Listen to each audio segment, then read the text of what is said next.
ത്രിയേക ദൈവത്തിൻ്റെ അതിപരിശുദ്ധമായ നാമം മഹത്വപ്പെടുമാറാകട്ടെ. ഏവർക്കും ഹെർമിറ്റ്സ് ടോക്സിൻ്റെ 654 ഭാഗത്തിലേക്ക് സ്വാഗതം. ഇന്നത്തെ പ്രഭാത ചിന്തയ്ക്കായി തിരഞ്ഞെടുത്തിരിക്കുന്നതായ വേദഭാഗം സംഖ്യാപുസ്തകം 20 അധ്യായം 12 തിരുവചനമാണ്. പിന്നെ യഹോവ മോശയോടും അഹരോനോടും, നിങ്ങൾ എന്നെ വിശ്വസിക്കാതിരുന്നതുകൊണ്ട് നിങ്ങൾ ഈ സഭയെ ഞാൻ അവർക്ക് കൊടുത്തിരിക്കുന്നതായ ദേശത്തേക്ക് കൊണ്ടുപോകുകയില്ല എന്ന് അരുളി ചെയ്തു. കൗമാരപ്രായത്തിലുള്ള ഒരു ആൺകുട്ടി ഫുട്ബോൾ മാച്ചിന് ശേഷം തൻ്റെ കൂട്ടുകാരൻ്റെ ഭവനത്തിലേക്ക് അവൻ്റെ പിന്നാലെ അതിവേഗത്തിൽ വാഹനമോടിച്ച് പോകുകയായിരുന്നു. നല്ല മഴയുണ്ടായിരുന്നു. പെട്ടെന്ന് ട്രാഫിക് സിഗ്നൽ കണ്ട് ബ്രേക്ക് ഇട്ടു.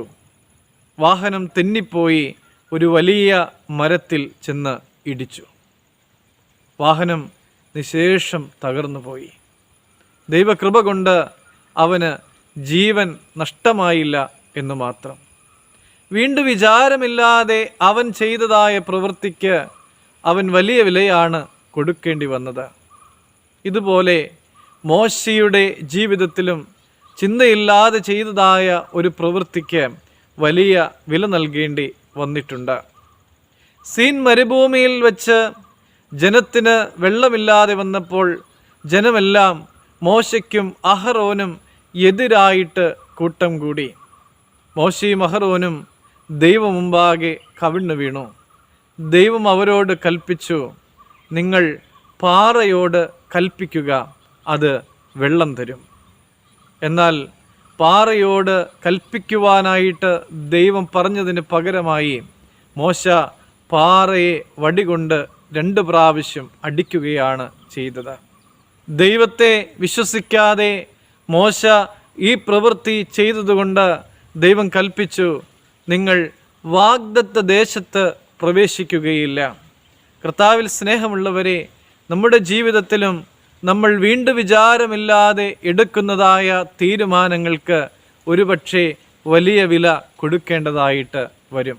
നമ്മൾ എന്ത് തീരുമാനിക്കുമ്പോഴും ജീവിതത്തിലെ ഏതൊരു പ്രധാനപ്പെട്ടതായ കാര്യത്തിൽ തീരുമാനമെടുക്കുമ്പോഴും നമ്മൾ ദൈവത്തോട് ആലോചന ചോദിക്കുവാനായിട്ട് മറന്നു പോകരുത്.